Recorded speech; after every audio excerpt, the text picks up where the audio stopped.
In today's video, I'm going to teach you how to create a numbered list in Google Docs. By the end, you'll know exactly how to format your content so it's clean, structured, and easy to follow. Let's start with the text you want to turn into a list. Click and drag to highlight the lines or paragraphs you plan to number. You can do this with a short list of points or an entire set of paragraphs. If you haven't typed anything yet, you can still follow along. The same options will be there when you're ready.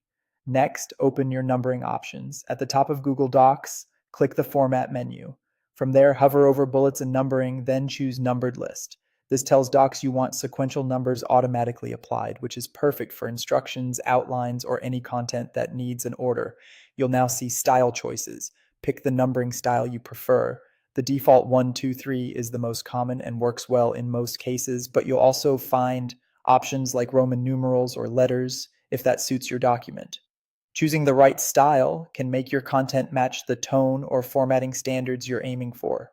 Once you select a style, your highlighted text will instantly turn into a numbered list. Each line becomes its own item with a number, making your content clearer and more organized right away. To add more items, just press Enter at the end of a line. Google Docs automatically creates the next number and moves your cursor to a fresh list item. This helps you keep writing without worrying about manually updating your numbering. If you want space or a paragraph between items, press Enter to create a new line and type your text. If the new line picks up a number and you don't want that, press Backspace to remove the number and return to normal text. This is useful when you need a brief explanation under a specific point without creating a separate list item.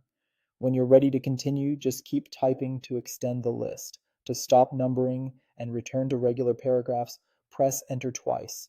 That cleanly ends the list and places your cursor on a new line outside the numbered format. And that's it. Your content is now organized into a neat, readable numbered list in Google Docs. If you found this tutorial helpful, don't forget to like this video and subscribe for more Google Docs tips and tutorials. Thanks for watching and happy writing.